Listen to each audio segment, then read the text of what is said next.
feed shed and the garages were really close together, but there was a little passage that they were not actually connected, and I used to could scoot between them. My brother was never thin enough to scoot between them, but I could get sideways and scoot between them.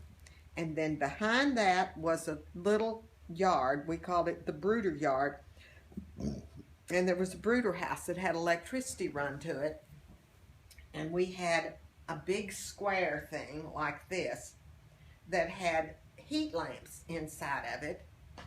And when we got baby chicks, which you could order in the mail, we would put them in there, and Dad fed them feed that had been, it was corn, but it had been cracked very finely. And so that was the brooder house, and there was a brooder yard, and we didn't let the chickens out until they actually got big enough to fly over the fence and got out themselves. Behind the brooder house was one of my favorite things, and the goats killed it. There was a great big rose bush that was about 8 to 10 feet in diameter, and it had these big creamy white roses on it. And when I was a kid and nobody was looking, I would get the ones that were fairly well open and almost spent, and I would pull the petals off and count them, and they would have upwards of 100 petals to a rose. And then behind that, there was a gate that went into the barnyard. And the barn was this big building over here, and it had what they called a breezeway. And the breezeway went from the front to the back, and it had gates, or it had doors.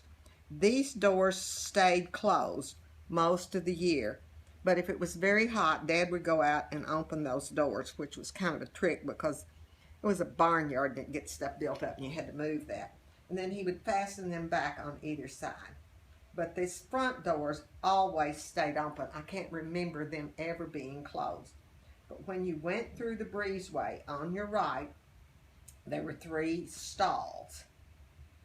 And that's where the front stall was, where we milked the cow. And Mother would take her in there, and she had to step over this, looked like a big cut timber to me, but it had a feed trough. It had a place to tie her, and it was big enough that she could turn around in it. And then the middle stall and the back stall were generally where they put the pigs when they got ready to give birth. And Daddy would fill them up with lots of straw, and he'd put the sow that was going to bring pigs in one of those stalls. And then across the way was the corn crib, which had slats.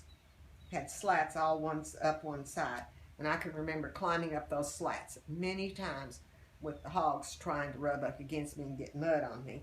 And then behind that there was a door, and there was a big area for storing tools and equipment of all kinds, and there was a stairwell that went to the hay loft, or the hay mow. And the hay mow, we had hay in it, and we played up there because it went way back under the eaves over the stalls. And in the middle of it, Mother used to put down stacks and stacks and stacks of newspaper, and she'd spread them out as thick as she could save up newspaper, and sometimes they'd be that thick, and that would keep out the cold from below. And that was where she would spread out the sweet potatoes and the Irish potatoes and the cabbages and the carrots and the onions. And in the wintertime, she used that as cold storage for what she called her root vegetables. And then over here, beside that, was the chicken house. And it had rows of nests across the back of the house. And each hen owned her nest, and they laid their eggs there in straw. And Mother didn't make me go and get the eggs in the morning. She made me go and get them late in the afternoon when the chickens had been fed, so they didn't peck me when I reached in to get the eggs. And then there were roosts, and they literally had an A-frame type thing that had poles on it, and that's where the chickens roosted. And then behind that, there were 2 metal storage buildings that had all kinds of equipment in them. And behind the storage buildings was an apple orchard. And then over to the side of the apple orchard There was what Mother called the truck patch, where they grew Irish potatoes and sweet potatoes and strawberries and the things that took up a lot of space and were only harvested basically once in a year. Ultimately, so many of the apple trees died that Daddy turned that area into a tobacco patch, and then finally when he quit raising tobacco there and started raising it over on the road on the other side of the place, he turned it into another truck patch. And down close to the field, he had rows and rows of corn, and we had black-eyed peas and pole beans and tomatoes and watermelons and cantaloupes and every kind of a vegetable that took up a lot of space. Is that where we went and did stuff when we were little? Probably.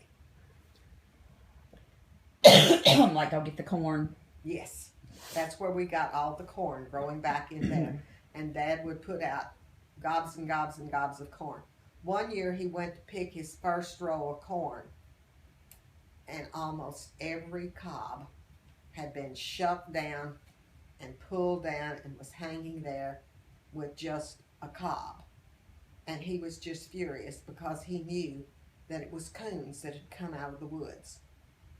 So Mother said, well, there's nothing you can do about it. Daddy said, oh, yes, there is. So he got his high-powered rifle with a scope on it, took something that he was going to use for a rest, took his lawn chair, a big pot of coffee in his cup, and he went down there like at 3 o'clock in the morning with plenty of ammunition and a big spotlight, and he sat there and watched his next row of corn. That first morning, he killed 5 coons. He didn't have any trouble anymore with the coons getting his corn.